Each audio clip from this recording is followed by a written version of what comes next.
আগামী 13ই সেপ্টেম্বর 2025 রোজ শনিবার দুপুর 12টায় বাগেরহাটের প্রাণকেন্দ্র রেল রোড চত্বরে ইসলামী আন্দোলন বাংলাদেশ বাগেরহাট জেলা শাখার উদ্যোগে গণসমাবেশ অনুষ্ঠিত হবে ইনশাআল্লাহ। উক্ত গণসমাবেশে প্রধান অতিথি হিসেবে উপস্থিত থাকবেন ইসলামী আন্দোলন বাংলাদেশের সিনিয়র নায়েবে আমির মুফতি সৈয়দ মোহাম্মদ ফয়জুল করিম শাইখে চরমোনাই।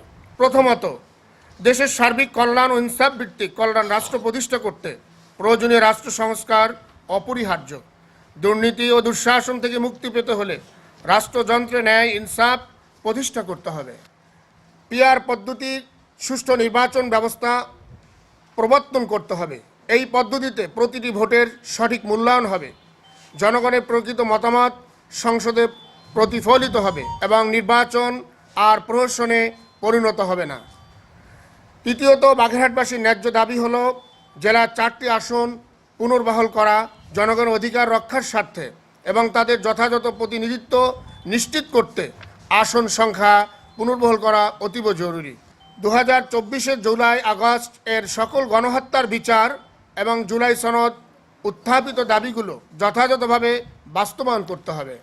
উন্নত অনুন্নত দেশ মিলে 85টি দেশে পিআর পদ্ধতি চালু আছে।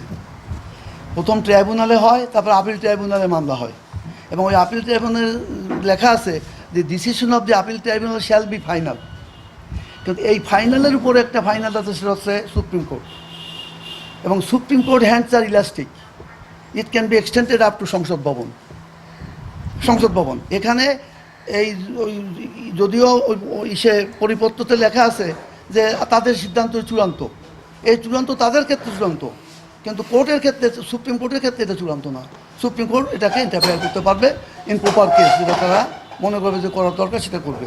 এবং অ্যাকর্ডিংলি আমি এই বাগেরহাটের পক্ষ থেকে আমি ব্যক্তিগত নিজে আরও একজনকে 2টো মামলা রেডি করেছি, প্রসেস চলছে। ইনশাআল্লাহ আগামী সপ্তাহে মুভ করবো, আপনারা জানতে পারবেন কী হলো না হলো।